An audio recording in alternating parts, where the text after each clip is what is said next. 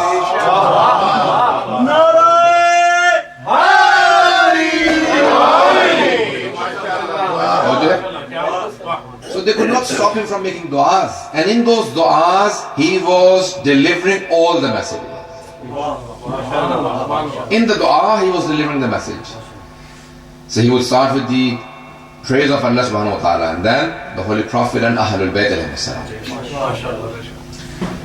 Now, This translation that I was telling you about, William Chittick's translation, in early mid-90s, 94, a person, a journalist picked it up and he said, I was given a gift from someone and I read through the Psalms of Islam. He said, once I read through it, I could not believe that a person amongst Muslims, not today, 14 centuries ago, has conveyed such du'as that even today if you ask any Christian to write about God, could not perform anything like it. He said, I was more amazed when I found out that this person did not sit down and write them. You see, they say that when you want to write something, I write books. I've published 4. And after traveling, it takes me a month to get back into the writing mode. You know, it takes journey traveling does not go hand in hand together with writing. They say you need, in philosophy, you need a space between heaven and the earth to write something. Peace and quiet. You need time all by yourself to write something. Pay attention. You're hearing it from the writer himself. This person said, I was more amazed when I heard that this person, Imam Sadat al-Islam, did not sit down and write those du'as. He was a prisoner of battle. And while in the streets,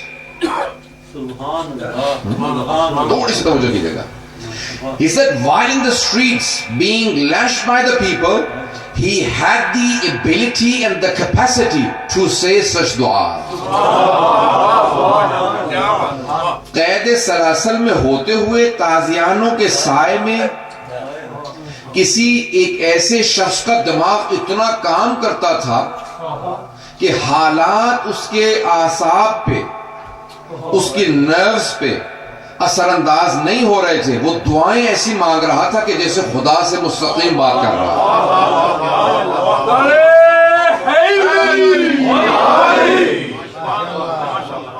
Probably a few minutes in English and then I'll transfer to Urdu. He said, I was more amazed when I found out that 14 centuries ago this person did not sit down and perform these du'as. He was imprisoned. Look at the words of the Imam al-Islam. You see, if he was one of us that was imprisoned, we would be complaining to Allah subhanahu wa ta'ala. میں کیوں زندان میں آ گیا؟ پروردگارہ تو نے مجھے jail میں کیوں ڈال دیا؟ اللہ نے تو جیل میں نہیں ڈالا، لیکن ہم لوگ ڈائریکٹ خدا سے لڑیں گے. خدا نہ خاصہ کوئی اگر پریشانی بیماری ہوتی، مجھے اللہ تو نے کیوں بیمار کر دیا؟ اللہ نے بیمار نہیں کیا. میری ہی گاڑی کی چوری ہوئی ہے، اللہ کہاں تھا؟ یعنی اللہ سب چیزیں چھوڑ کے اس کی گاڑی کی گارڈ بن گیا. ایسا ہوتا نا، ہم لوگ ایسی باتیں کر جاتے ہیں. بات کا جب انسان پریشانی میں ہوتا ہے نا، یہ نہیں سوچتا میں کس سے لڑ رہا ہوں. بات کا انسان خدا سے لڑ پڑتا ہے. پتہ نہیں توجہ ہے یا نہیں. You know, we many times don't realize what we say to God because we are upset. اور اگر کوئی ایسا ہو جو جانتا ہو کہ اس کے صدقے میں کائنات خلق ہوئی ہے، کوئی ہم جیسا گنہگار آدمی نہ ہو بلکہ امام معصوم ہو، اور وہ یہ جانتے ہوں کہ میں ان 14 میں سے ہوں جن کے لیے اللہ نے کائنات کو خلق کیا. You know, if he was one of the sinful people, then we would understand. But this is one of the 14 infallibles. He knows that this universe was created for his sake. And when he is in prison, he does not complain. He says, Ya Allah, how shall I thank you enough? I ask for time alone with you. پتہ نہیں توجہ ہے یا نہیں. امام سجاد کے الفاظ کیا فرماتے ہیں؟ پروردگارہ میں تیرا کیسے شکر ادا کروں. 7ویں امام کی 4تھے امام کے الفاظ ہیں کہ تیرا کیسے شکر ادا کروں. میں زندان میں ہوں، شکوہ نہیں، شکر کیسے ادا کروں. میں نے تجھ سے تنہائی مانگی تھی.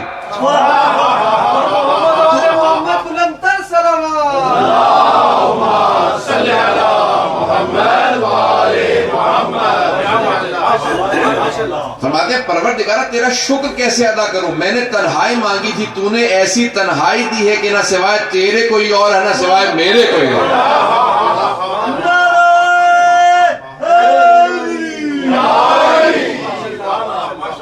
توجہ ہے نا ذرا نگران میں. کتنی عجیب و غریب کیفیت ہے عزیزان گرامی. ہم لوگ اگر اچھے ہوں تو منفی سے منفی نکالتے ہیں, مثبت سے مثبت نکالتے ہیں, نیگیٹو سے نیگیٹو نکالتے ہیں, پازیٹو سے پازیٹو. اور جو بہت برے ہوتے ہیں نا وہ پازیٹو میں سے بھی نیگیٹو نکالتے ہیں. ایسا ہوتا ہے یا نہیں ہوتا؟ صرف کیڑے نکالنے کی حوصلوں کی عادت ہوتی ہے, ہمیشہ ہر چیز میں سے کیڑا نکالیں گے عزیزان گرامی. لیکن نیگیٹو میں سے پازیٹو نکالنا یہ امام معصوم کا کام ہے کہ جتنی منفی چیزیں اس میں سے بھی پازیٹو نکالنا. یہ نہیں کہتے کہ پروردگار زندان ہے, کھانے کو نہیں ہے, یہاں لائٹ نہیں ہے, میں کھڑا نہیں ہو سکتا. تیری نماز کے لیے رکوع سجود قیام تینوں چیزیں لازم ہیں, میں قیام نہیں کر سکتا. امام کا قد لمبا تھا, زندان کی ہائٹ کم تھی, امام سیدھے نہیں کھڑے ہو سکتے تھے. لیکن کہا پروردگارا مجھے کوئی شکوہ نہیں ہے, کیونکہ جتنا اس عبادت میں لذت لے رہا ہوں. عبادت میں لذت,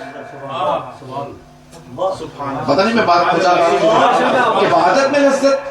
دیکھیں ہمیں کھانے پینے میں لذت ہوتی ہے, دنیا کو دیکھنے میں آنکھوں سے لذت ہوتی ہے. یہ کیسا پہاڑ ہے, یہ کیسا دریا ہے, یہ کیسی جھیل ہے, یہ کیسی روڈ جا رہی ہے, کیسا انسان اچھے سینری دیکھتا ہے تو انسان کی آنکھوں کو لذت محسوس ہوتی ہے. اولاد کو دیکھتا ہے لذت محسوس ہوتی ہے. میں چھٹے امام سے پوچھا نا کہ مولا دنیا کی چیز ہے, کہا انسان کا اگر بیٹا ہو, آنکھوں کے سامنے جوان ہو اور آنکھوں کے سامنے چلتا پھرتا رہے, سب سے بڑی لذت اسی کا نام ہے. کہ مولا دنیا کی سب سے بڑی مصیبت کیا ہے؟ کہ جب وہی جوان بیٹے آنکھوں کے سامنے مر جائے. تو امام نے کہا سب سے بڑی مصیبت ہے. اب کیسے جملے کو میں نے پیش کر دیا کیونکہ امام کی حدیث تھی. عزیزان گرامی, چوتھے امام اسلام فرماتے ہیں کہ عبادتوں میں بھی لذت ہے.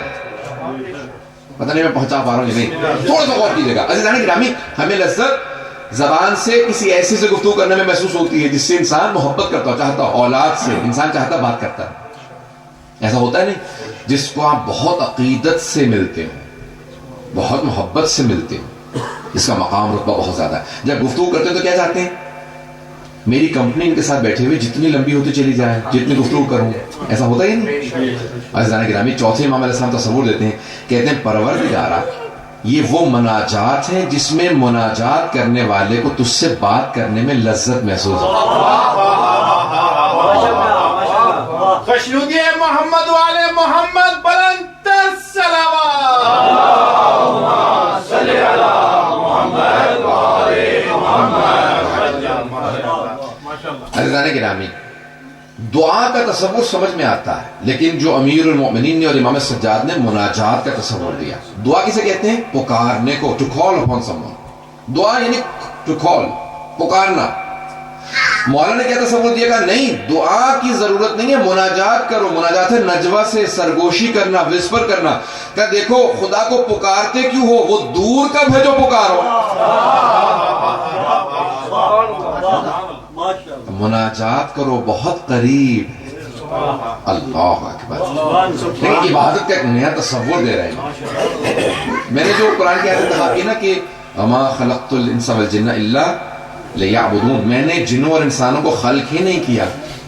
جن والانس الا وما خلقت الجن والانس الا لیعبدون, میں نے جنوں اور انسانوں کو خلق ہی نہیں کیا سوائے ایسے کہ میری عبادت کریں. عزیزان گرامی, اب بہت سے لوگ سمجھتے ہیں کہ نماز عبادت ہے, روزہ عبادت ہے, حج عبادت ہے, خمس و زکوٰۃ عبادت ہے, لیکن یہی عبادت نہیں ہے. صرف یہی عبادت نہیں ہے. جب پوچھا امام حسن مجتبیٰ سے یا چھٹے امام سے پوچھا, آپ نے فرمایا, کہا کہ دیکھو جناب ابو ذر غفاری کی کان اکثر عبادت ابی ذر التفکر فی اعلیٰ اللہ. جناب ابو ذر غفاری کی سب سے زیادہ عبادت اللہ کی نشانیوں میں سوچنا تھا. اس کی نشانیوں میں سوچنا, فکر کرنا, یہ بہت بڑی عبادت ہے. انسان سوچ کے خدا سے قریب ہو جائے. التفکر یعنی تفکر الساعۃ افضل من عبادت 70 سنہ. 1 گھنٹے سوچنا 70 سال کی عبادت سے افضل ہے. میں ایک مثال دے دوں آپ کو. جناب حر 1 رات سوچا 70 سال کی عبادت سے افضل. ایک اور جگہ پہ 70,000 سال کی عبادت سے افضل.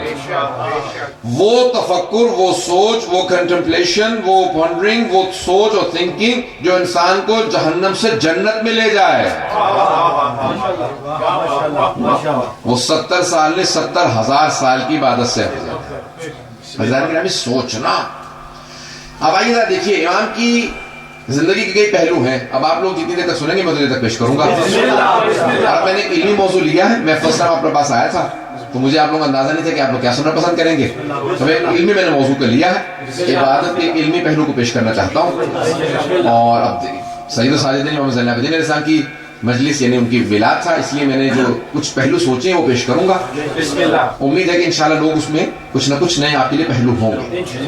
عزیزان گرامی, عبادت کا تصور امام سجاد دے رہے, عبادت کا تصور ایسی کوئی عبادت نہیں کر سکتا. اہل سنت والجماعت کے راوی ہیں, بہت بڑے راوی ہیں سیدنا مسیب. وہ کہتے ہیں کہ میں بیٹھا ہوا تھا, مدینے میں قحط پڑ گیا تھا. کربلا کے بعد قحط یعنی ڈراؤٹ, بارش نہیں ہو رہی. سب پریشان تھے. سارے مدینے والے مسجد نبوی میں جمع ہو گئے. کہ پروردگارا ہم گنہگار ہیں. راوی کہتا ہے شاید آل رسول پہ اتنا ظلم کر دیا تھا کہ پھر بارش رک. یزید نے مدینے پہ حملہ کیا تھا, مدینے مسجد نبوی میں گھوڑے باندھ دیے تھے. مانتا تو تھا نہیں. بہت سے لوگ کہتے ہیں کہ نہیں ائمہ اہل بیت کو نہیں مانتا تھا. نہیں, ایسا اللہ رسول کو نہیں مانتا تھا. قرآن کی بے حرمتی کرتا تھا, رسول خدا کا تمسخر معاذ اللہ استغفر اللہ رب اللہ. تو مسجد نبوی میں اس نے گھوڑے باندھ دیے. تو اس کے بعد کیا ہوا کہ پھر ایک قحط پڑ گیا. تھوڑا سا غور کیجیے گا. جب قحط پڑ گیا نا, ڈراؤٹ آ گیا, تو سارے جمع ہو گئے مسجد نبوی میں. دعائیں مانگنے لگے کہ پروردگارا اپنے نبی کی خاطر بارش برسا دے. راوی کہتا ہے میں بیٹھا دیکھ رہا تھا, کسی کی دعا قبول نہیں ہو رہی. کہ اتنے میں نے دیکھا کہ ایک موٹے موٹے ہونٹوں والا کالا حبشی غلام کہیں سے دوڑتا ہوا آیا, اور وہ آیا خاموشی سے ایسے آنے کے بعد بیٹھا مسجد نبوی میں, تاکہ کسی کو معلوم نہ ہو کہ وہ آگے. یعنی اتنا تربیت یافتہ تھا کہ غلام تھا, لیکن تربیت اتنی تھی کہ جانتا تھا کہ اپنی اہمیت نہ منواؤں, خاموشی سے آ کے کہیں بیٹھ جاؤں, کسی کو معلوم نہ ہو کہ میں آیا اور میری دعا قبول ہونے والی ہے. یعنی وہ جانتا تھا وہ کون ہے. پتہ نہیں بات واضح کر پا رہا ہوں. He knew who he was. اب آئے ایک مرتبہ راوی کہتا ہے کہ میں نے دیکھا کہ نہیں, بڑی خاموشی سے آ کے بیٹھا, میں اس کے پیچھے جا کے بیٹھ گیا. کہ وہ دیکھ رہا تھا کہ مجھے دیکھ تو نہیں رہا. پھر اپنے ہاتھوں کو بلند کیا کہ پروردگارا تجھے اس کا واسطہ جس کا میں غلام ہوں. چمن چمن کلی کلی علی علی علی علی, نگر نگر گلی گلی علی علی علی علی, نعرہ حیدری, مشروطیہ محمد والے محمد بلند تر صلوات. اللہم صلی علی محمد والے محمد. عزیزان گرامی, واسطہ دینا یہ سب کی روش رہی ہے. خود رسول خدا جناب ابو طالب ان سب کی روش ہے, واسطہ دے کے دعا مانگے. تو اس غلام نے کہا پروردگارا تجھے واسطہ اس کا جس کا میں غلام ہوں, مدینے والوں پہ بارش برسا دے. راوی کہتا ہے کہ ابھی اس کے ہاتھ نیچے نہیں آئے تھے کہ ایک مرتبہ بارش برسنے لگی. کا خاموشی سے اٹھا اور جانے لگا تاکہ کسی کو پتہ نہ چلے میری دعا قبول ہوئی. کتنا مقام ہے اس کا. کہ جب جانے لگا نا تو میں نے دیکھا کہ بھی کس کا واسطہ دیا, کس کا غلام ہے, یہ کون ہے. میں اس کے پیچھے چلنے لگا خاموشی سے تاکہ اسے پتہ نہ چلے. کہ جیسے وہ گلی مڑتا تھا میں فوراً بھاگ کے جاتا تھا. کہاں کہ دیکھا کہ مولا بنی ہاشم میں گھسا اور امام سجاد کے گھر میں چلا. کہ جیسے امام سجاد کے گھر گیا میں نے کہا ہاں ہو نہ ہو یہ انہی کا غلام ہے. پتہ نہیں میں بات پہنچا پا رہا ہوں.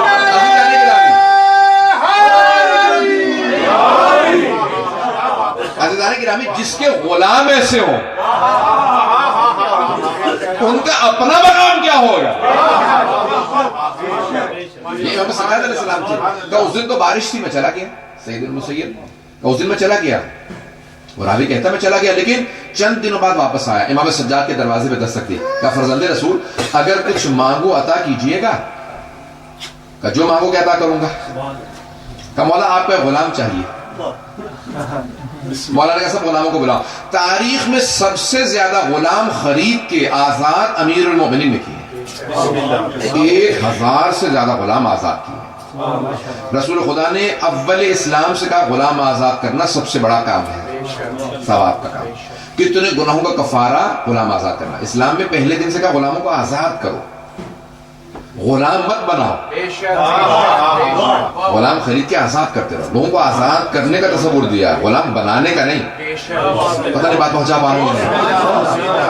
امیر المومنین نے 1000 سے زیادہ غلام خرید کے آزاد کیے. تاریخ میں سب سے زیادہ غلام امیر المومنین نے، اور اس کے بعد تاریخ میں سب سے زیادہ جو غلام آزاد کیے امام سجاد علیہ السلام.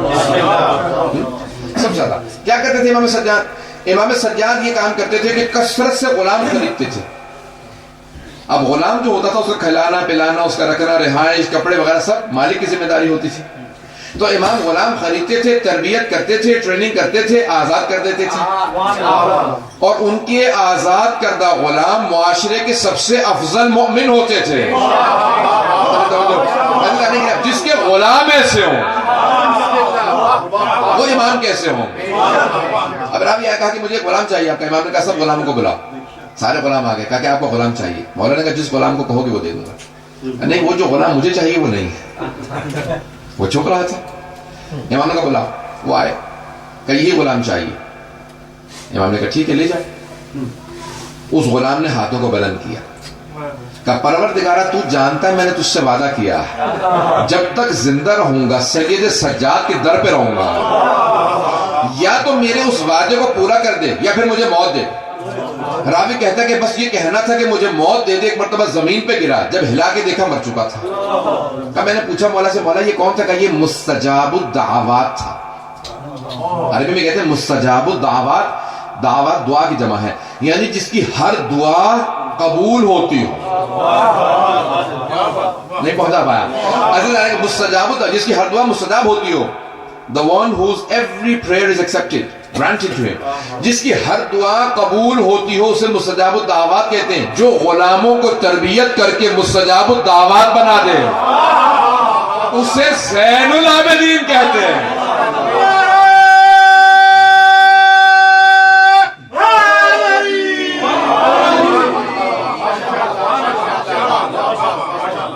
مجھے آپ کے حسن سماعت کو دیکھتے ہوئے بہت خوشی بھی ہو رہی ہے اور تعجب بھی ہو رہا ہے کہ اتنے دور استاد جگہ پہ اور اتنے پیارے انداز سے سن رہے ہیں. بہت محبت، بڑے پیارے انداز سے سن رہے ہیں آپ لوگ. اور مجھے پڑھتے ہوئے محسوس ہو رہا ہے کہ بہرحال علمی موضوع کو لے کے چلا، لیکن سب لوگ ساتھ ہیں. محمد والے محمد بلندتر صلوات. اللہم صلی علی محمد والے محمد. عزیزان گرامی یہ ہیں مستجاب الدعوات. سید المسیب وہ کہتے ہیں کہ مجھے تعجب ہوا کہ ان کے غلام ایسے تھے. عزیزان گرامی جن کا غلام ایسا ہو جو یہ نہ چاہتا ہو کہ دکھاوا ہو، ریاکاری ہو، شوئنگ آف ہو، کتنی خاموشی سے دعا مانگے قبول کروائے چلا جائے. اب آپ نے تصور کیا امام سجاد کیسے کہ امام سجاد ایسے سے غلاموں کی تربیت کی. عزیزان گرامی یہاں تک کہ ماہ مبارک رمضان سے پہلے سب غلاموں سے کہتے تھے کھڑے ہو جاؤ میں سب کا حساب کتاب لوں گا. کہا میں نے تم سے پانی مانگا تھا لائے تھے وقت پہ؟ کہا نہیں مولا بھول گیا تھا. کہا فلاں موقع پہ یاد ہے میں نے کہا تھا کہ فلاں جاؤ کسی آدمی کو سخت دے آؤ، دے کے آئے تھے وقت پہ؟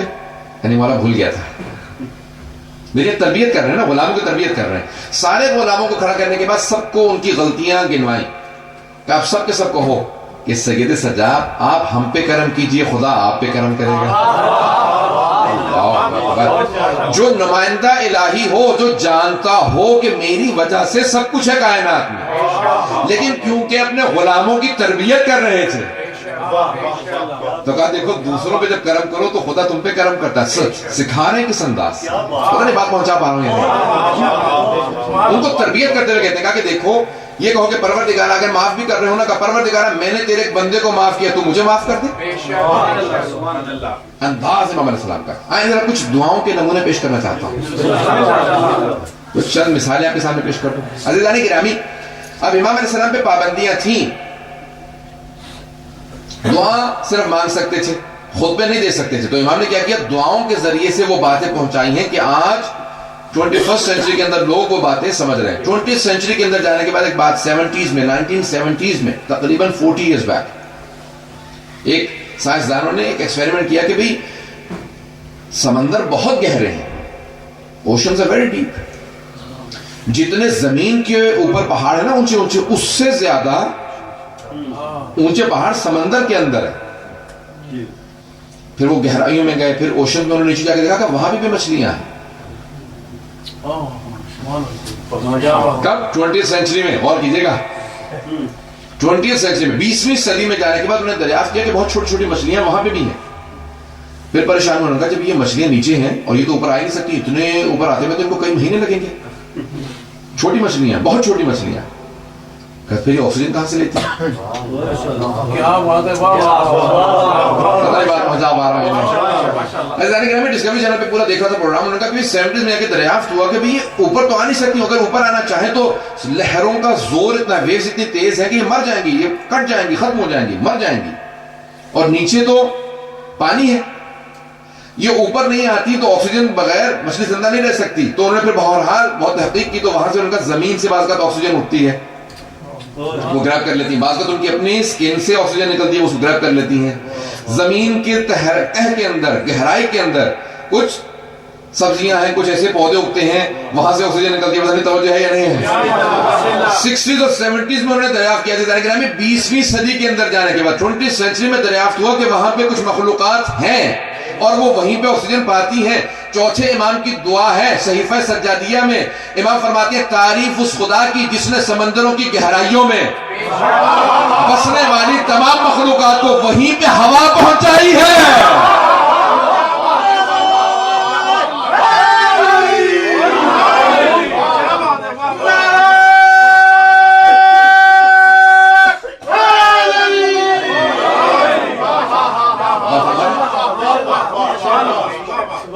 تعریف اس خدا کی جس نے سمندروں کی گہرائیوں میں ان تمام مخلوقات کو جو سمندر کی سطح پہ نہیں آ سکتی وہاں پہ آکسیجن پہنچائی.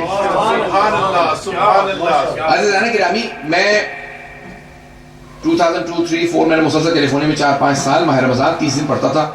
ماہ رمضان میں ہر رات لیکچر ہوتا تھا, تو اس میں مختلف کمیونٹیز کے لوگ ہوتے تھے, عراقی, ایرانی, پاکستانی, انڈین, سب کے سب جو ہماری پوری ڈیوائڈڈ کمیونٹی وہاں پہ تھی. انگلش میں لیکچر ہوتا تھا, میں مجلس پڑھ رہا تھا, تو ایک سائنٹسٹ سے وہاں پہ, اس نے مجھ سے کہا, عراقی سائنٹسٹ نے کہا, مولانا یہ جو دعا آپ نے پڑھی ہے کہ تعریف اس خدا کی, چوتھے امام علیہ السلام کی دعا ہے صحیفہ سجادیہ میں, تعریف اس خدا کی, praise be to the Lord who knows the weight of the light, پتہ نہیں توجہ, جو نور کے وزن کو بھی جانتا ہے اور ظلمت کے یعنی تاریکی کے وزن کو بھی جانتا ہے, who knows the weight of light and darkness. تاکہ باقاعدہ امریکہ کے اندر ایک آلہ ہے, there is a tool, scale ہے جس کے اوپر نور کے وزن کو, لائٹ کے وزن کو ماپا جا سکتا ہے, معلوم کیا جا سکتا ہے. لیکن ابھی تک امریکنز بھی دریافت نہیں کر سکے کہ ڈارکنس کے وزن کو کیسے ماپا جائے. عزیزان گرامی, معصوم اسے کہا جاتا ہے جو 1400 سال پہلے جو بات کہہ جائے 1400 سال بعد سائنس ترقی کرنے کے بعد دریافت کرے. جب انوینشنز ہوں تب جا کے معلوم ہو سائنس پیچھے ہے, امام بہت آگے. خوشنودی محمد والے محمد بلند تر صلوات. صلی اللہ محمد والے محمد. عزیزان گرامی, اگر امام کی دعاؤں کو دیکھیں آپ, صرف دعاؤں کو جو صحیفہ سجادیہ کے اندر ہے, کہ ان دعاؤں سے امام نے کیا کیا پیغام پہنچایا. آج دنیا غم بخود ہے. ایک خاتون مجھ سے کہنے لگی, بہت بوڑھی خاتون تھی, کہا کہ میرے 7 بچے ہیں اور میں بیوہ ہو چکی ہوں, بچوں کی بات آپس میں لڑائی ہوتی ہے, مجھ سے بحث کرتے ہیں, تو کہا بہت زیادہ پریشان ہو جاتی ہوں. ایک مرتبہ کمرہ بند کرتی ہوں اور جا کے امام سجاد کی دعا ہے کہ جب اولاد کی طرف سے پریشان ہو تو اس دعا کو پڑھ لو. کہا بچوں کو نہیں بتاتی, فوراً جاتی ہوں, وضو کرتی ہوں, دروازہ بند کرتی ہوں, فوراً اس دعا کو پڑھنے لگتی ہوں. جب باہر آتی ہوں سب بچے کہتے ہیں آپ اندر جا کے جادو کرتی ہیں, کیا کرتی ہیں؟ یہ ہمارے دماغ سب کے ٹھنڈے ہو جاتے ہیں. امام نے کہا کہ جادو سے بالاتر ایک چیز ہمارے پاس ہے, میجک کی ضرورت ہی نہیں ہے, ہمارے پاس دعا جیسا اسلحہ موجود ہے. علیکم بالصلاۃ علی رسول اللہ کی حدیث ہے نا, keep the weapons of the prophets and the messengers. They said, Ya Rasulullah, what is that weapon? He said, dua. Dua, that is the weapon of all the messengers and prophets. امام سجاد علیہ السلام کی دعا انسان کو بے انتہا مقرب بنا دیتی ہے.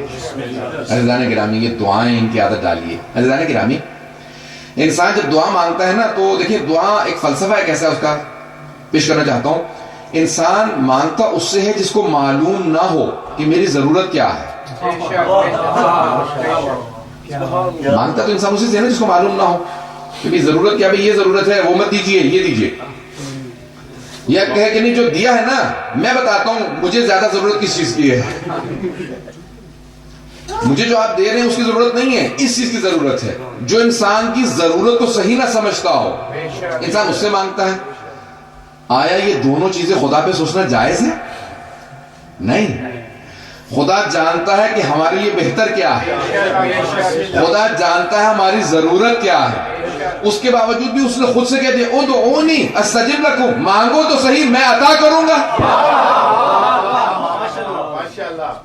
اب جب اس نے خود سے کہہ دیا مانگو میں عطا کرنے والا ہوں، تو عزیزان گرامی امام سجاد نے کہا دیکھو مانگنے کا طریقہ میں بتاؤں گا۔ مولا کیسے مانگے گا؟ اللہم صلی علی محمد وعلی محمد، اس سے دعا کو شروع کرنا۔ اب دیکھیں معصوم کیا فرماتے ہیں، چوتھے امام کے الفاظ کو دیکھیے، دعائے مکارم الاخلاق اور مقامات پہ امام فرماتے ہیں جب دعا مانگنے لگو تو شروع کرو محمد وعلی محمد پہ درود سے، اور اس کو ختم کرو محمد وعلی محمد پہ درود سے، صلاۃ علی محمد وعلی محمد۔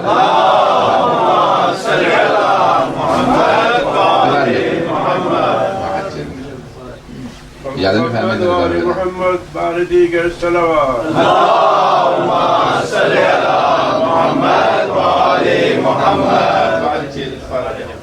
تو امام نے فرمایا کہ دعا جب شروع کرو تو اس سے پہلے بھی صلوات پڑھو اور اس کے آخر میں بھی صلوات پڑھو۔ کیوں؟ کہا کہ دیکھو صلوات اور درود کسی بھی حالت میں رد نہیں ہے، ہر حالت میں قبول ہے۔ دلیل کیا ہے کہ ان اللہ وملائکتہ یصلون علی النبی یا ایھا الذین آمنوا صلوا علیہ وسلموا تسلیما۔ اللہم صل علی محمد وآل محمد۔ یا کہ خدا اور اس کے ملائکہ رسول خدا پر درود بھیجتے ہیں۔ عزیزان گرامی جس عبادت میں خود خدا شریک ہو وہ دعا کبھی رد نہیں ہو سکتی۔ تو معصوم نے فرمایا کہا کہ دعا سے پہلے اور دعا کے بعد میں درود پڑھنا دعا رد نہیں ہوگی۔ کیوں؟ اگر ابتدا قبول ہے انتہا قبول ہے تو درمیانی شے کو رد نہیں کیا جائے گا۔ اب امام نے طریقہ سمجھایا ہے دعا مانگنے کا، تو صحیفہ سجادیہ بہترین امام علیہ السلام نے ایک ہدیہ دیا اپنے تمام شیعوں کو۔ اللہ نے گرامی انسان کو دعا مانگنے کا اگر طریقہ سیکھنا ہے تو امام سجاد علیہ السلام۔ قرآن میں ہے کہ دیکھیں انسان دعا نہ مانگنا تکبر کی علامت ہے، ہو بھی تو کہو پروردگار مانگ۔ کیوں؟ کیونکہ جو انسان سمجھتا ہے میں بہت کچھ ہوں تو وہ مانگنا نہیں چاہتا۔ کہ خدا سے دعا مانگو انسان کے تکبر کو توڑ دیتی ہے، دعا انسان کے تکبر کو توڑتی ہے۔ عزیزان گرامی آئیے ذرا امام سجاد علیہ السلام کی زندگی کے دو پہلوؤں کو اور پیش کروں گا، دو واقعات پیش کرنا چاہتا ہوں نوجوانوں کی خاطر، بچوں کی خاطر، تاکہ ان کی بھی توجہ میرے ساتھ رہے۔ میں نے ایک علمی موضوع لیا۔ عزیزان گرامی اب ایک میں نے آپ کے سامنے زاویہ پیش کیا ہے کہ زین العابدین ہے اور دوسرے ہیں سید الساجدین۔ اگر اس لقب کو بھی پیش کر دوں توجہ ہے مجمع کی؟ سننا چاہیں گے تھوڑی دیر اور؟ عزیزان گرامی سید الساجدین ہے امام۔ کیسے سید الساجدین ہے؟ امام گھنٹوں سجدے کرتے تھے۔ For hours long he was in sajda. 2 hours, 3 hours long. And many times he would, he had that he would clean his forehead. امام کی پیشانی پہ نشان بن جاتا تھا، سجدوں کے بہت گہرے نشان تھے۔ امام کو باقاعدہ اس کو کاٹتے تھے، اتنے باقاعدہ امام کے نشان تھے پیشانی پہ۔ عزیزان گرامی امام کی پیشانی سجدوں کے نشان سے بھری ہوئی تھی، جو دیکھتا تھا کہتا تھا یہی سید الساجدین۔ توجہ کیجیے گا، ایک بہت طولانی سجدے میں ہے امام علیہ السلام، اور امام کے بیٹے ہیں پانچویں امام علیہ السلام۔ کہ اچانک پانچویں امام علیہ السلام کے متعلق پورے مدینے والے کہنے لگے ارے محمد باقر کنویں میں گر گئے۔ He dropped into a well. The fifth امام علیہ السلام۔ پانچویں امام، وہ پانچویں امام نہیں کہہ رہے تھے، نام لے رہے تھے، میں صرف احترام تاکہ بار بار نام لوں تو پھر صلاۃ پڑھنی پڑتی ہے۔ اللہ گرامی پانچویں امام کنویں میں گر گئے۔ ایک مرتبہ شور ہونے لگا، سب کے سب جب شور کرنے لگے پانچویں امام کے متعلق کہ بچہ کنویں میں گر گیا، بچہ کنویں میں گر گیا، 2-3 برس کی 4 برس، بہت چھوٹے سے۔ اب بس امام کی والدہ نے، امام باقر کی والدہ نے، امام زین العابدین کی زوجہ نے، جن کا نام فاطمہ بنت حسن ہے، امام حسن مصطفیٰ کی بیٹی ہے،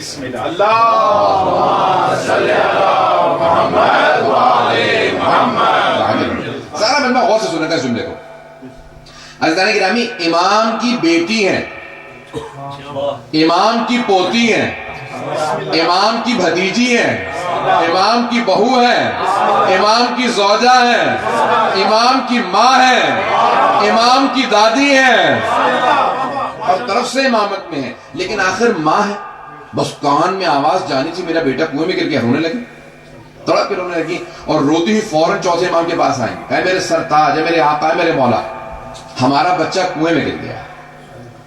اور امام کون ہے؟ امام ہے سید الساجدین. عزیزان گرامی، الصلاۃ معراج المؤمن، نماز مومن کی معراج ہے. معراج یہاں نہیں ہوتی، وہاں ہوتی ہے. توجہ توجہ توجہ.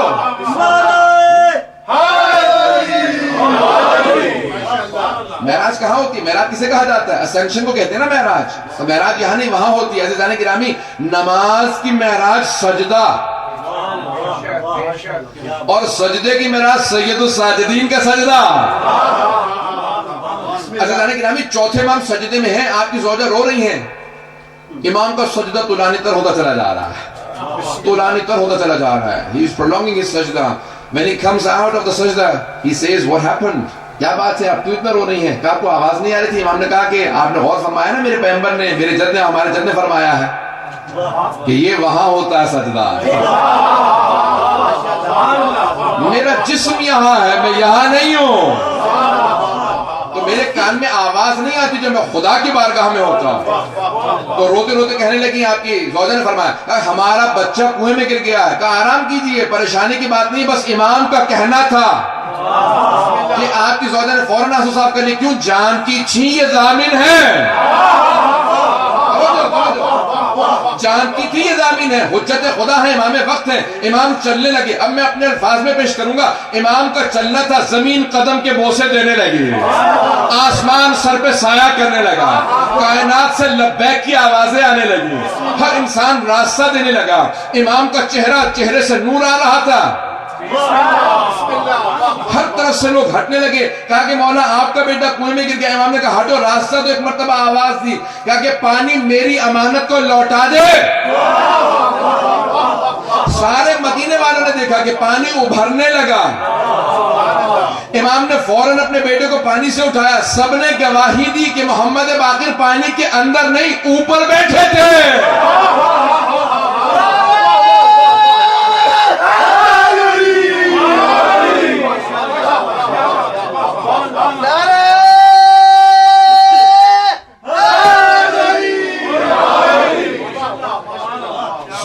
پانی کے اندر نہیں ہے بلکہ پانی کے اوپر بیٹھے کھیل رہے ہیں. کہ اتنی دیر گزر گئی، نہ جانے 2 گھنٹے، 1.5 گھنٹہ، 3 گھنٹے، کتنا عرصہ گزر گیا، یہ بچہ پانی کے اندر کیسے نہیں گیا؟ امام نے اٹھایا، چلنے لگے. امام نے کہا یہ حجت خدا ہے. ایک مرتبہ ایک آدمی نے آواز دی، کہا مولا اتنی دیر سے آپ کا بچہ پانی میں تھا، پریشان نہیں ہوئے؟ کہا نہیں، میں خدا کی عبادت میں تھا. کہ آپ کو یہ پریشانی نہیں تھی کہ آپ کا بیٹا ڈوب جائے گا؟ کہ جب میں نے اس کی عبادت میں خیانت نہیں کی، وہ میری امانت میں کیسے خیانت کر سکتا؟ صبح کے ساتھ دل بولا، علی مولا، علی مولا، میرا مولا، میرا مولا، علی مولا، علی مولا، نبی بولا، وسیع میرا، علی مولا، علی مولا. نعرہ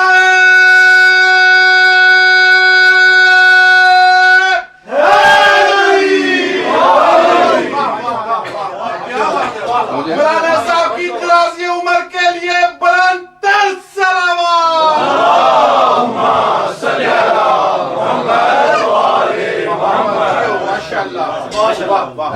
امام نے فرمایا کہ جب میں نے اس کی عبادت میں خیانت نہیں،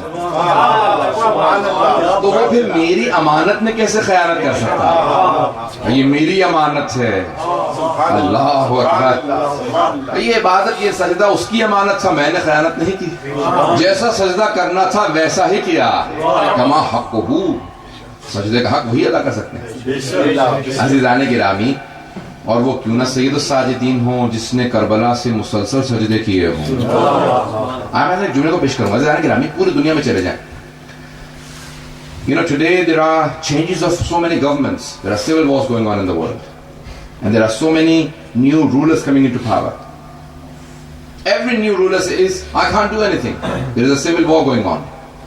The treasury has nothing. Pay attention. People are not cooperative. کوئی میرا ساتھ نہیں دے رہا. ملک کے خزانے خالی ہیں, ملک میں حالات خراب ہے, میں کچھ نہیں کر سکتا. ایسا ہے یا نہیں ہے عزیزان گرامی؟ اور اگر کوئی عصر عاشور میں منصب امامت سنبھالے, پتہ نہیں بات پہنچا پایا ہوں عزیزان گرامی, جہاں باپ کا جنازہ تپتی ریت پہ پڑا ہو, خزانے خالی, جو خود قیدی ہو, زندان میں ہو, لیکن کوئی شکوہ نہ کرے. اللہ اکبر. These people who are coming into power, they see a little civil war, treasury has nothing, and the fourth Imam, he took the order of Imamat in the eve of Ashura, and yet he did not make a single complaint. He said, oh Allah, I will deliver. And had it not been for the fourth Imam alayhi salam, he did the tarbiyat. He trained the people, because first is tazkiyah. He trained the people, and the fifth and the sixth Imam alayhi salam taught the people. Had it not been for the fourth Imam, the people could not learn. جملے کو پہنچا پاؤں یا نہیں؟ حضرت گرامی, اگر چوتھے امام علیہ السلام تربیت نہ کرتے, جب تک تربیت نہ ہو تب تک انسان علم حاصل نہیں کر سکتا, جب تک تزکیہ نفس نہ کرے. تو چوتھے امام نے ایک ایسی بنیاد رکھی کہ پانچویں اور چھٹے امام علیہ السلام نے علوم آل محمد کو معاقل العلوم بنے, اور ہم جعفری کہلائے. بات پہنچ رہی نا عزیزان گرامی؟ عزیزان گرامی, اب کیا کروں گی, مسائل کا جملہ ہے, بہت سی آنکھوں میں آنسو آ گئے ہیں, لیکن میں اس بات کو کہے بغیر آگے نہیں جا سکتا کہ عزیزان گرامی, آج پوری دنیا میں ہر انسان شکوہ کرتا, گلہ کرتا, میں کچھ نہیں کر سکتا, حالات اچھے نہیں ہیں. عزیزان گرامی, چوتھے امام نے اس انداز سے منصب امامت کو نبھایا کہ خداوند متعال کہے گا, سلام ہو اے سجاد, اے سید سجاد, آپ کی عظمتوں کو سلام ہو, آپ نے حق امامت ادا کر دیا. نہ عبادت میں کوئی کوتاہی ہے, نہ سجدوں میں, نہ تبلیغ دین میں, بلکہ عصمت کبریٰ کے پیکر ہیں. اس انداز سے پہنچا رہے ہیں. عزیزان گرامی, ہیں زین العابدین, یہ ہیں سید الساجدین. بات پہنچ گئی ہے عزیزان گرامی؟ ہمارے ایک بات کو کہوں عزیزان گرامی, پھر امام کے متعلق جو سب سے زیادہ چیز مشہور ہے نا, وہ ہے گریہ. آپ کا پوری زندگی پھر کربلا کے بعد گریہ کرتے رہے, لیکن بے مقصد گریہ نہیں تھا, با مقصد گریہ تھا. صرف رو نہیں رہے تھے, بلکہ اس انداز سے روتے تھے کہ دیکھنے والا سوال کیے بغیر رہ نہیں سکتا تھا. پوچھتا تھا کیا بات ہے, اتنا کیوں رو رہے ہیں؟ امام کہتے تجھے نہیں معلوم, فرزند رسول خدا کے نواسے کو پیاسا ذبح کر دیا گیا. عزیزان گرامی, ہر انسان پوچھے بغیر رہ نہیں پاتا تھا. امام نے ہر جگہ پہ اپنے بابا کے پیغام کو پہنچایا, ان کی مظلومیت کو پہنچایا, ہر انسان کو بتایا میرے بابا بہت مظلوم تھے. عزیزان گرامی, مدینے میں شہید اصغر نے ایک واقعہ لکھا اپنے کتاب میں, وہ کہتے ہیں امام سجاد علیہ السلام کی زندگی سے متعلق, کہتے ہیں مدینے میں ایک آدمی تھا جو سب کی توہین کرتا تھا. اپنے ایک دوست سے کہنے لگا کہ مدینے میں کوئی ایسا نہیں جس کی میں نے توہین نہ کی ہو, اہانت نہ کی, صرف یہ سید الساجدین ہیں جن کی میں نے توہین نہیں کی, اہانت نہیں کی. کہا آج جاؤں گا, آج معاذ اللہ, کہ خبردار تجھے نہیں معلوم یہ سید الساجدین. کہ ایک مرتبہ پیچھے سے گیا, امام کی ابا کو کھینچنے لگا. کہ جیسے اس نے ابا کو کھینچا نا, تو امام نے مڑ کے دیکھا, بس امامت کا چہرہ, ہیبت و جلال, چہرے پہ نور, بس امام کا دیکھنا تھا کہ ایک مرتبہ اس کی آنکھوں میں آنسو. امام نے آیت کی تلاوت کی, اِنَّ لَنَا يَوْمًا يَخْسَرُ فِيهِ الْمُبْطِلُونَ, ایک دن ایسا آنے والا ہے جس میں بطلان کار, برا کام کرنے والے بڑے خسارے میں ہوں گے, نقصان میں ہوں گے. رونے لگا. کہا مولا میری توبہ قبول ہو سکتی ہے؟ مولا نے کہا تو توبہ کی ضمانت دے, دوبارہ گناہ نہیں کرے گا, میں ضمانت دیتا ہوں تیرے سارے گناہ معاف. عزیزان گرامی, اس کے بعد پھر بہت بڑا عابد و زاہد بنا, سارے گناہوں کو چھوڑ دیا. ہم ایسے کو سید الساجدین زین العابدین مانتے ہیں. عزیزان گرامی, چند جملوں کو پیش کروں گا, تھوڑا سا میرے ساتھ توجہ رکھیے, کیونکہ بنا روایت جو ہیں وہ جناب سید صلی اللہ علیہ کی ایام شہادت میں صرف ایک جملے کو پیش کرنا چاہتا ہوں, اس کے بعد میں تمام کر دوں گا. پھر اس کے بعد آخر میں اگر کوئی سوالات ہوں گے سوالوں کے جواب دوں گا. عزیزان گرامی, پوری زندگی گریہ کرتے رہے. جو سوال کرتا تھا نا کہ کیا بات ہے مولا آپ کیوں گریہ کر رہے ہیں, تو امام فوراً جواب دیتے تھے, قتل ابن رسول اللہ عطشان, فرزند رسول کو, نواس رسول کو پیاسا ذبح کر دیا گیا. یہاں تک کہ پھر پوری زندگی جب اپنے بابا کے سر کو دیکھا نا امام نے, پھر پوری زندگی کبھی بھی جو سر کا گوشت تھا وہ نہیں کھایا، پھر پوری زندگی سر کا گوشت نہیں کھایا. کسی بکرے کو بھی دیکھتے تھے فوراً تڑپ کے رونے لگتے تھے. یہاں تک کہ مدینے میں بات پھیل گئی تھی کہ جب امام سجاد گھر سے نکلتے ہیں تو سارے جو قصابی تھے، قصابی جتنے بچر تھے، وہ اپنے پشتوں پہ اپنے جانوروں پہ کپڑا ڈال دیتے تھے، چھپا دیتے تھے کہیں چوتھے امام کی نگاہ نہ پڑ جائے. جب بھی دیکھتے تھے گوشت کو تڑپ کے رونے لگتے تھے. یہاں تک کہ ایک قصائی مرتبہ مشغول تھا، کام کر رہا تھا، نہیں رک سکا تو امام گزرتے ہوئے اچانک رکے اور رونے لگے. کہا میں کچھ سوال کرنا چاہتا ہوں. کہا بولا مجھے معافی ادا کیجیے گا، معاف کر دیجیے گا، میں بھول گیا تھا آپ کے آنے کا وقت ہو گیا. امام نے کہا کہ میں کچھ سوال کروں، جواب دے گا؟ کہا فرمائیے. کہا میرا پہلا سوال یہ ہے، جب تو اس جانور کو ذبح کرنے لگا تھا تو نے اسے پانی پلا دیا تھا؟ کہا فرزند رسول ہم بغیر پانی پلائے ذبح نہیں کرتے. امام رونے لگے. پھر امام نے دوسرا سوال کیا، کہا جب تو اس کو ذبح کرنے لگا تھا تو نے خنجر کو تیز کر لیا تھا؟ کہا مولا ہم پہلے خنجر تیز کرتے ہیں پھر بعد میں ذبح کرتے ہیں. امام نے کہا میرا تیسرا سوال، جب تو اسے ذبح کرنے لگا تھا کوئی دوسرا جانور دیکھ تو نہیں رہا تھا؟ کہا نہیں ہم چھپا کے ذبح کرتے ہیں. پھر امام نے فوراً کربلا کا رخ کیا اور تڑپ کے رونے لگے. کہا بابا وہ جو کربلا میں آئے تھے وہ کیسے مسلمان تھے؟ بابا نہ انہوں نے آپ کو پانی پلایا نہ خنجر کو تیز کیا، میری پھپھی کھڑی دیکھ رہی تھی، میری پھپھی سے چھپایا نہیں بابا. حیران گرامی، میں امام سجاد علیہ السلام کی کیونکہ زندگی سب سے زیادہ گھریا کرنے والے امام، اس لیے میں نے چند جملے پیش کیے. آئیں ذرا بھی آنکھوں میں جب آنسو ہوتے ہیں نا تو دعا رد نہیں ہوتی. جب آنکھ میں آنسو ہو تو دعا قبول ہوتی ہے. سب ہاتھوں کو بلند کیجئے گا، میں دعا کرواؤں گا. پروردگارا ہم سب کو 12ویں امام کا ظہور دیکھنا نصیب فرما. پروردگارا جہاں جہاں مومنین بسے میں ان کے سب کی جان مال عزت آبرو کی حفاظت فرما. عراق کے حالات خراب ہیں، بحرین کے، شام کے، پاکستان کے سب مومنین کی حفاظت فرما. پروردگارا جہاں جہاں شین حیدر کرار ہیں سب کی جان مال عزت آبرو کی حفاظت فرما. ہمارے مقامات مقدسہ کی حفاظت فرما. پروردگارا نجف و کربلا کی، کاظمین کی، سامرہ کی، بلد کی اور شام کے تمام روضوں کی حفاظت فرما.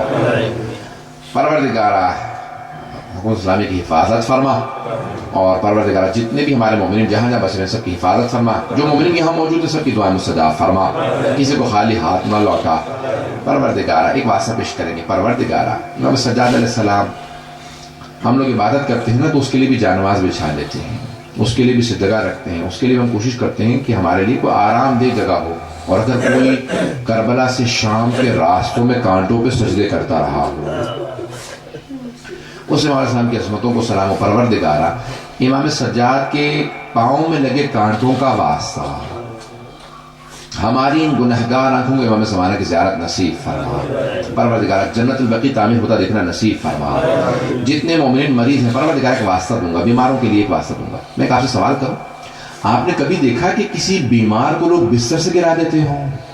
شام غریبہ میں امام سجاد کو بستر سے گرا دیا گیا تھا. پروردگارا شام غریبہ کے اس بیمار کا واسطہ جس کو بستر سے گرا دیا گیا تھا، ہمارے جتنے مومنین مریض ہیں سب کو شفاء کاملہ عنایت فرما. پروردگارا ایک اور واسطہ دوں گا. پروردگارا جب ایک مرتبہ کسی چھوٹی سی بچی کی رسیوں کو کھولا گیا نا، وہ دوڑتی ہوئی آئی، آ کے بھائی کے گلے میں باہیں ڈال دی. جیسے ہی امام سجاد علیہ السلام گلے میں باہیں ڈالی نا تو امام تڑپ کے رونے لگے. کہا آہ. کہا بھیا کیا بات ہے؟ کہا بہن میری زنجیریں دھوپ میں بیٹھ کے گرم ہو جاتی ہیں، جب کوئی ہلاتا ہے نا تو میری کھال ان سے اترنے لگتی ہے. ابھی تم گلے ملی نا تو میری کھال سے یہ زنجیریں لگ گئیں. اتنے میں پانی ملا بچی کو. جیسے بی بی کو پانی ملا نا، بی بی نے سارا پانی مولا کے زنجیروں پہ ڈال دیا. جیسی زنجیروں پہ پانی ڈالا امام سجاد نے پوچھا بہن کیا کر رہی ہو؟ کہا بھیا آپ ہی نے تو کہا تھا میری زنجیریں گرم ہیں، میں آپ کی زنجیروں کو ٹھنڈا کر رہی ہوں. پروردگارا واسطہ اس لحظے کا جب ایک بہن بھائی کی زنجیروں کو ٹھنڈا کر رہی تھی، تمام ماؤں کے کلیجوں کو ٹھنڈا فرما. کسی ماں کو اولاد کا غم نہ دے، خصوصاً بحرین کے اندر اور مقامات پہ ماؤں کو اولاد کا غم نہ دے.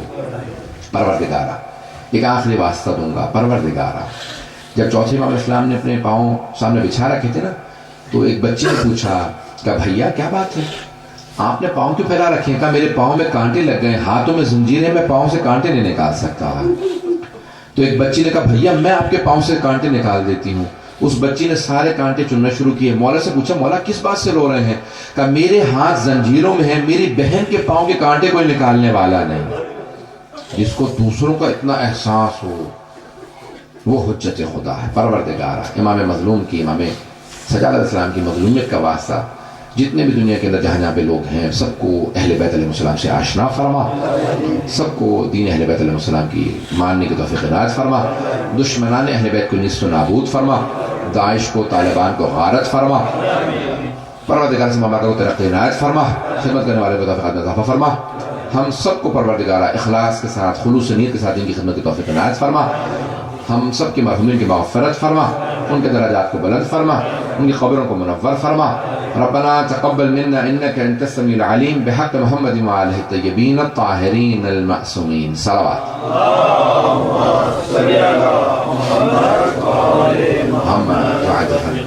اگر سوالات ہوں گے is there any questions and inshallah we'll answer them. ہم ختم کرنے والے تھے لیکن اگر سوالات ہیں is there any questions؟ اگر سوالات ہوں گے نماز شب کے متعلق پوچھ رہے ہیں کہ نماز شب میں اکثر میرا روٹین ایسا ہے کہ میں 2-3 بجے تک جاگتا ہوں. کوشش کرتا ہوں فجر وقت میں کہ کیا میں 2-3 بجے سونے سے پہلے نماز شب پڑھ کے سو سکتا ہوں؟ نماز شب آدھی رات کے بعد کبھی بھی پڑھ سکتے ہیں, نصف شب کے بعد مڈ نائٹ کے بعد کبھی بھی نماز شب پڑھ سکتے ہیں, اور اگر عشاء کے بعد بھی چاہیں تو پڑھ سکتے ہیں, لیکن آدھی رات کے بعد سے فجر سے پہلے کبھی بھی پڑھ سکتے ہیں. اور دا کلوزر ٹو فجر دا بیٹر, جتنی بھی فجر سے قریب تر پڑھیں اتنا بہتر, ثواب زیادہ ہے. لیکن آدھی رات کے بعد کبھی بھی پڑھ سکتے ہیں, ویسے عشاء کے بعد بھی پڑھ سکتے ہیں. اور کچھ سوال ہے؟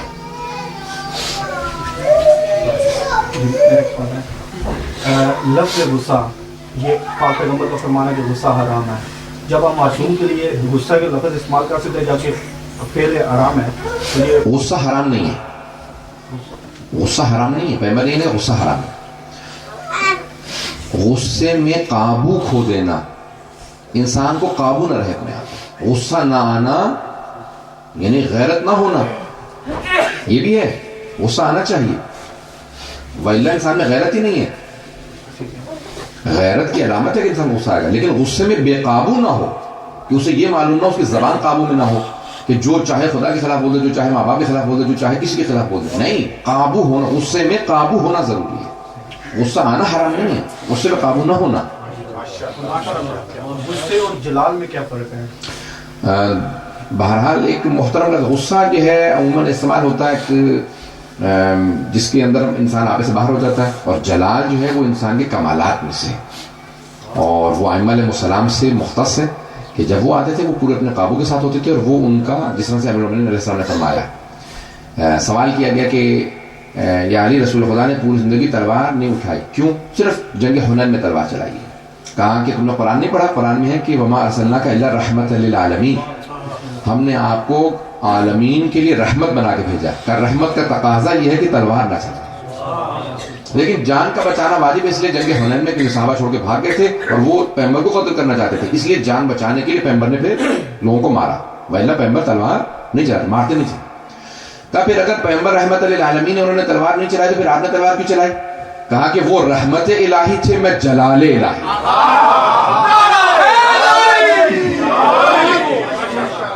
آپ کے سوال کا جواب ہو گیا, وہ جلال الہی. غصے میں جلال میں فرق ہے, جلال صرف اللہ کے لیے ہے, معصومین علیہ السلام. اور اگر سوال ہوگا تو جواب دیں گے. تو آپ نے کہا ہے صاحب کچھ کتابیں لکھی ہیں, وہ کہاں سے مل سکتی ہیں؟ میں لیکن نہیں آیا صاحب میں نے, تو میں اگر مجھے پہلے سے تھوڑا سا رہتا تو شاید میں لیتا تھا. کتاب التوحید کا انگلش میں ٹرانسلیشن کیا ہے, شیخ صدوق کی 1000 سال پرانی کتاب ہے, ہماری سب سے اہم ترین کتابوں میں سے توحید صدوق, اس کا انگریزی میں ٹرانسلیشن کیا. پرنسپلز آف فیتھ انگریزی کے اندر, جناب فاطمہ زہرا کی زندگی کے اوپر کتاب کا ترجمہ کیا ہے. لندن میں ہے میرے پاس, انشاءاللہ اگر نیکسٹ ٹائم میں آؤں گا تو میں لیتا ہوں گا, نہیں تو میں پوسٹ کروا دوں گا کسی سے, حاجی سے معراج وغیرہ کا. صحیفہ سجادیہ کا آپ ذرا نام دوبارہ بتا دیں. صحیفہ سجادیہ کی کئی ٹرانسلیشن ہیں, there are many translations of Sahifa سجادیہ in English. The first and the most famous translation is by William Chittick. William Chittick کا ترجمہ ہے Psalms of Islam کے نام سے. اس کے علاوہ بہت لوگوں نے ترجمہ کیا, کافی ایرانینز اینڈ پاکستان. نہیں, میں نے ترجمہ نہیں کیا کیونکہ اس کے آلریڈی 7 یا 8 ٹرانسلیشنز موجود ہیں انگلش میں, 5 سے زیادہ ٹرانسلیشنز ہیں.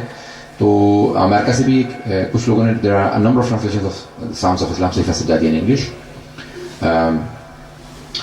And all of them are good, but William Chittick's is Shakespeare English. تو اس نے شیکسپیئر کی زبان میں ترجمہ کیا ہے بڑی محنت کر کے، دعائے کمیل کا، صحیفہ سجادیہ، دعائے مشلول، یہ اس نے ترجمہ کیے ہیں، اور یہ ترجمے پڑھنے سے تعلق رکھتے ہیں جو جن کی انگلش اچھی ہو، لیکن سادہ ترجمے بھی موجود ہے صحیفہ سجادیہ کے. جو لٹریچر سے شغف رکھتے ہیں وہ پھر ولیم چٹی کا ترجمہ پڑھیں، جن کو لٹریچر کا شوق نہیں ہے وہ سادہ ترجمہ پڑھیں کسی اور اگر کوئی سوال ہو ایک آخری سوال لے لیں گے. What's my favorite dua? Our ulama all have said that the best dua that we have, Allama Majlisi, Sheikh Abbas Qumi, Imam Khomeini, all three have said that the best dua that we, the Shias, have, something that we have, none of the other Muslims have. Two things we have, other than Quran, Nahj al-Balagha, Sayfa Sajjadiyya. Two things we have that none of the other Muslims have: ziyarat and du'as. زیارتیں اور دعائیں جتنی ہمارے پاس ہیں کسی کے پاس نہیں. Now the best dua according to Allama Majlisi, Sheikh Abbas Qumi and Imam Khomeini is dua kumail. The best dua is dua kumail. My favorite is Ya Sari ar-Rida. وہ اللہ جو بہت جلدی راضی ہو جاتا ہے. اللہ ناراض بہت دیر سے ہوتا ہے، راضی بہت جلدی ہو جاتا ہے. مومن کے لیے بھی بعض احادیث میں کہ مومن بھی ایسے ہی ہوتا ہے، ناراض بہت دیر سے ہوتا ہے، راضی بڑی جلدی ہو جاتا ہے. مومن بھی ناراض بڑی مشکلوں سے ہوتا ہے اور راضی بڑی جلدی. تو اللہ یا سریع رضا اغفر لمن لا یملک الا الدعاء. Also like many of the du'as, but after taqimat, subhana man la ya'tadi ala ahli mamlakatihi. For memory, this is the best dua. According to Zanjani, I asked him a short dua for hafiza, for memory. After every namaz, if you read this dua, I can write it inshallah. This is probably I've been reciting for over 20 years after every namaz. If there are any questions, otherwise we'll call it a night. رسول اللہ ماشاءاللہ ہم سب جانتے ہیں رحمت للعالمین تھے، لیکن ہمارے سنی brothers جو تبری میں اور سیرت رسول اللہ میں بنی قریظہ کا واقعہ جس طرح لکھتے ہیں، اس میں ہمارا کیا نظر ہے؟ بہت اچھا سوال ہے. I'll quickly repeat the question in English and I'll translate into English for the better of the youth. Please answer it in English. Yes. Now the question is that the Holy Quran says the Holy Prophet is a mercy for the universe. Then what do we say about the incident of Bani Qurayza, where the historians have mentioned, Tabari and others have mentioned, that the Holy Prophet ordered all of Bani Qurayza to be killed, the men. First of all, the history does not say that the Holy Prophet ordered for them to be killed. Number two, Sheikh Najah al-Tai, a contemporary writer who's still alive, he has more than 400 books. In his Siratul Nabi, he says this incident did not happen. Some of the Jewish rabbis who converted to Islam, like Abu Huraira, like Abu al-Ahbar and others, they did not truly convert, and they fabricated a lot of Israeliyat, and they also showed the oppressiveness of the Jews, and that the Holy Prophet oppressed. So he completely counters it from the beginning to the end. Siratul Nabi, 2 volumes by Najah al-Tai. Najah al-Tai کی کتاب ہے سیرت النبی. وہ کہتے ہیں اصلاً سچ ہی جھوٹ ہے. وہ یہودی لوگ جو کہتے تھے، یہودی رہبائز جو ان کے ربے تھے، جو کہتے تھے مسلمان ہو گئے، وہ مسلمان نہیں ہوئے تھے. انہوں نے بہت سی اسرائیلیات مسلمانوں میں رائج کر دی، یہودیوں کی ٹیچنگز، اور پھر یہودیوں کو مظلوم بنا کے پیش کیا کہ معاذ اللہ رسول خدا نے بڑا ظلم کیا یہودیوں پہ. ان لوگوں نے بنا کے یہ چیزیں کھڑی ہیں. Number 1. Number 2, if you read some of the historians, they have said that the Banu Qurayza referred to one of their ex-Jewish Muslims who had converted, and they said that we don't want Muhammad sallallahu alaihi wasallam to decide for us. We want him to decide for us. Now he said that if you want me to decide, if you leave Hazrat Rasul Khuda rahmatullahi alayhi, then all of you should be killed. So there are a number of explanations. There are 3 incidents for the Holy Prophet for which the Holy Prophet said, I disapprove of this. One is by Khalid ibn Walid, who went and killed a group of people, and the Holy Prophet said, Allahumma inni bari min al-Khalid. Oh Allah, I take your refuge from Khalid. This was not my doing. It is without my approval. I disapprove. One of them is this incident, and there are other incidents. So there are many historians who have countered and do not approve that the Holy Prophet gave the orders for their killing.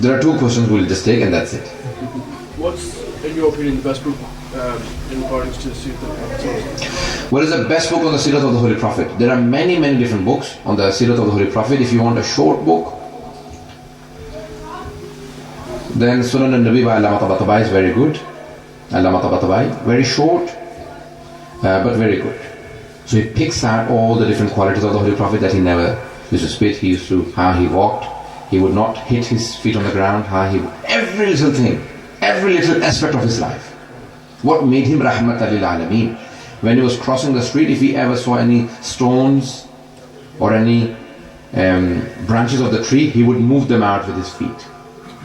Little things about the Holy Prophet, he's covered in there. And if you want a detail, there is a 35-volume set by Sahih min Sirat al-Nabi al-Azam by Atala Sayyid Jafar Murtada Amili. Sayyid Jafar Murtada Amili has a 35-volume set on the life of the Holy Prophet, Sahih min Sirat al-Nabi al-Azam. If you want a lengthy one, then that book, and a short one by Allama Tabatabai, Sunan al-Nabi.